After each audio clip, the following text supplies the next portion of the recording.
a biological reaction to a mechanical stress we give. We don't have many tools to control the biological reaction. We can do almost everything to the stress that we deliver to the periodontal structures. And that's what we have to learn. And we call the mechanical stress that we give to the periodontal system the force system. So the force system that we apply with our appliance is related to this mechanical stress. So we have to learn, we have to say, so which is the force system I have to apply to that unit, to that tooth, to that group of teeth, in order to move it from position A to position B. And there is only one force system, because if you don't use that specific force system, the teeth are going from position A to position C, not to position B. And then you might not be happy about that.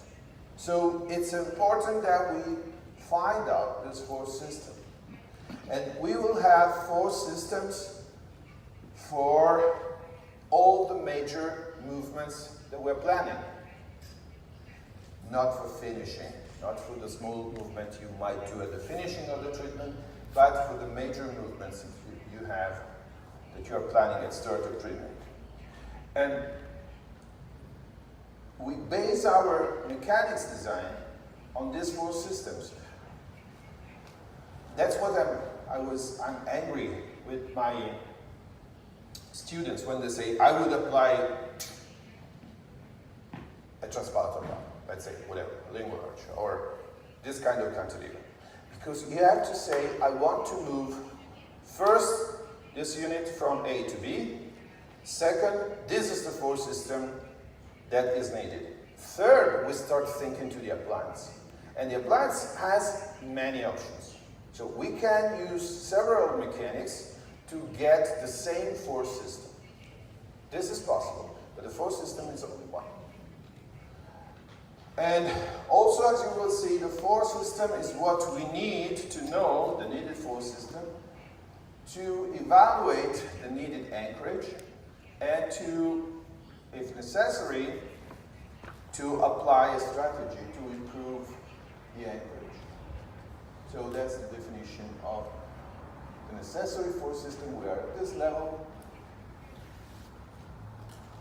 So that's what I just said. And the force system that we need is defined. I'm going very fast in this concept, but we will review it later in the stages. I was saying that the force system that we are defining, it's including a force with its angulation, with its direction, and a moment with its direction. That if we work on a plane and we don't want to dare to work on the 3D world, which is more complex, the moment has only two possible directions, clockwise and counterclockwise.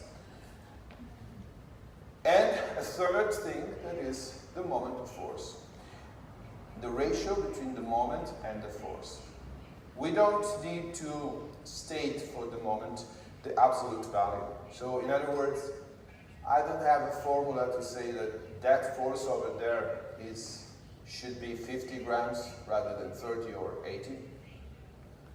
But what I need to define is this direction, this angulation, the direction of the moment, and the ratio between the two vectors, okay? We don't need now to locate the position of this force system, because by definition this force system will be applied to what we call the center of resistance, or to the estimation of the position of the center of resistance for the unit. This means that center of resistance is more or less like a point which represents the whole unit. So from there we can do more things, but we will go in this detail later. It's important for you to know that this force system can be transformed in a single force. Oh no, I didn't think to this, but this has to be fixed. It's an animation actually, but it doesn't work. PowerPoint is always changing the rules, so now I had some animation that are not working anymore, and I have to work on them.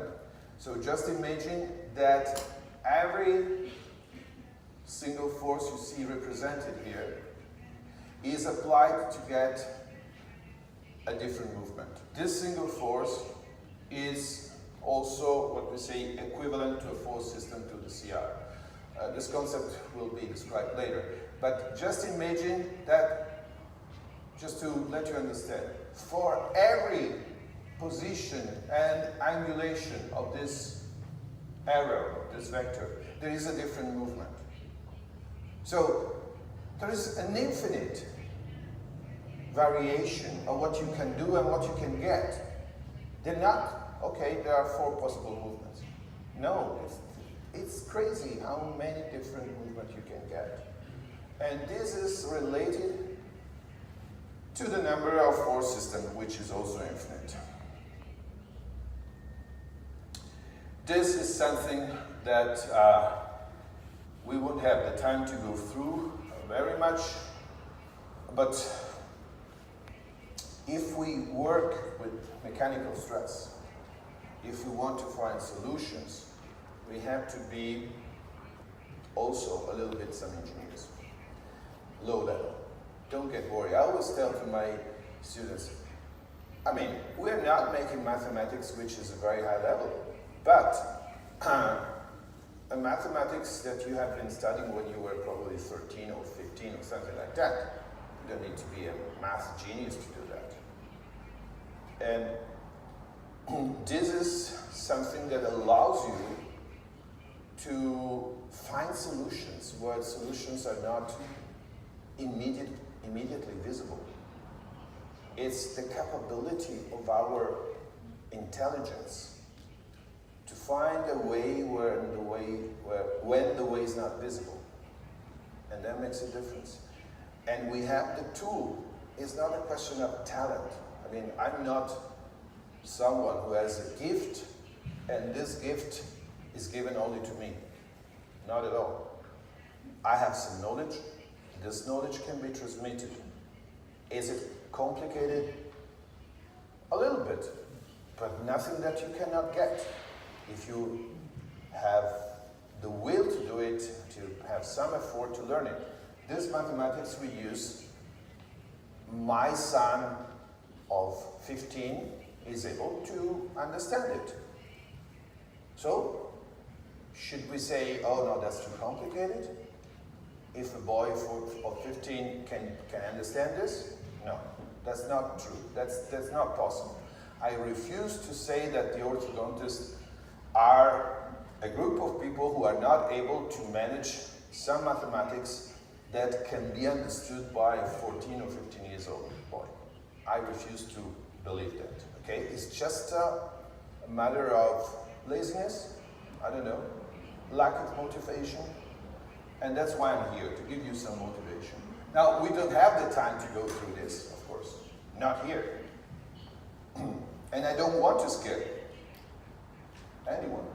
So, we will discuss a little bit of this, but without doing mathematics. Actually, to give you some relief, there is a software that can help you in doing all the mathematics procedures that we need to do. So actually, don't imagine that my life is stayed with doing a lot of calculations. It's not like that. But you have to understand what they are there for, why we need them. So, and then you can use software that do all the math for you. That's completely normal.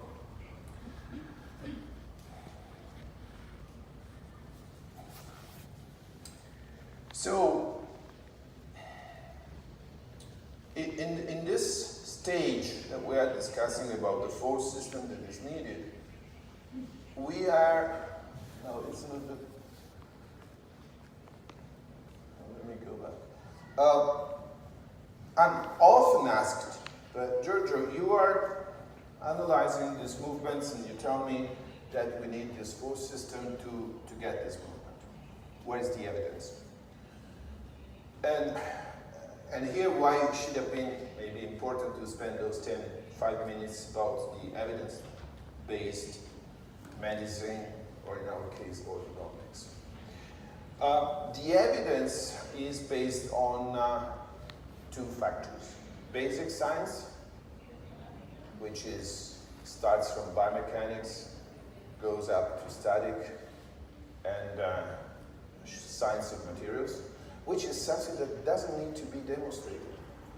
We don't need to make, just to tell you a stupid thing, we don't need to make a test to understand that 2 and 2 makes 4. That's what I mean, okay? And then there are experimental results that are actually important to put into relation the mechanical part, the engineering part that we do with the biological response, okay? And this requires some experiments.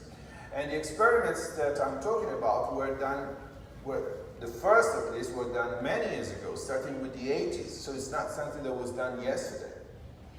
And so by this were a few of them, but there are several, we create a relation between the force system and the movement. This concept, I teach to my students to apply this concept manually. So they manually draw one position and the final position. They work on the center rotation and they start thinking to the force and so on. It's a procedure that they can do manually. But we have a software that does this for you once you learn what is the meaning. And here, I hope that I'm able to let you understand the meaning of this. I show you a case, I show here a case during this presentation where I let you understand how precise is this system. So let's take this, so you're happy to see for the first time some teeth. So let's see this case to show you the relation between the calculation we do and the clinical output. So just to reinforce the concept, this is a finished case. This case comes to my office because this girl is not happy. She was treated years earlier and she had some relapse and with open bite there, but even without relapse, I'm pretty sure that the case was not in a good condition. Now, we're not going to see the whole case. I'm just giving you, concentrating on a specific biomechanical aspect. So, in the treatment that was complex, I had decided to make extraction and to make an asymmetrical space closure to correct the midline. And now I think you will excuse that I'm staying here.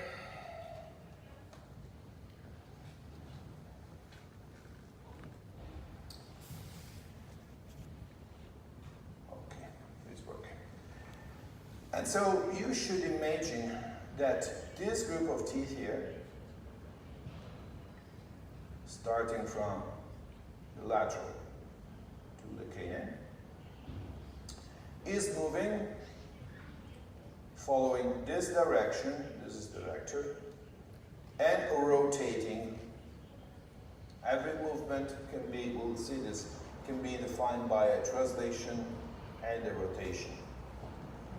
My ideal movement on the occlusal plane would be to have a center, if I go to the